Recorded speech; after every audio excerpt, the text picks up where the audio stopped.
I want to go to the HSBC determination of the millions of unemployed that are out there. Is it a depression unemployed within this pandemic? No, we're certainly not forecasting a depression, because the policy stimulus that came through has so far successfully avoided a depression. Already, it seems very clear we've seen a strong bounce back in growth in the third quarter. It's just that we now know things are already starting to slow down. So it's still a very deep recession, and we're still a very long way from a solid recovery. But to the uncountable millions of unemployed, John Farrow has talked about the unemployment statistics of the United Kingdom, but I would suggest in the HSBC world, there's a real question about the employment dynamics that the Fed and other banks have to deal with. What's the level of grim that they are?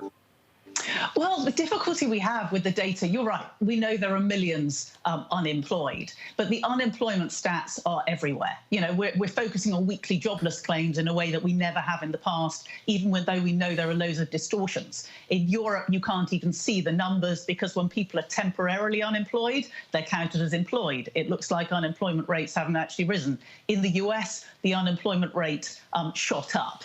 So we know that there is a lot of excess labour, and that's why we keep hearing all of these calls for much more fiscal stimulus to support labour incomes, to prevent an ongoing implosion in the economy, so that a certain level of demand can hold up and gradually demand for some of these jobs starts to return. Janet, what do you worry about the most? I mean, we see in a lot of European places extra restrictions, the number of infected going up.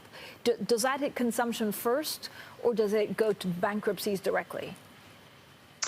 Well, initially, it tends to hit growth. You know, we talk about the pandemic and the impact of it, but actually the hits to GDP, the huge one that we saw in the second quarter, was much more about the degree of government restrictions that were put in place. People, in some cases, couldn't consume certain goods and services, even if they actually wanted to. And now the second round that we're seeing in some countries, the rising cases, the renewed localized lockdowns, that will impact on activity. And based on the PMI services that we've seen for August and now September yesterday from the Eurozone, there's signs that both the mandatory social distancing that's returning, but also some voluntary reactions by consumers is already starting to hit the service sector again. But it's different in the emerging economies. 90,000 new cases a day in India, and they're still reopening the Taj Mahal.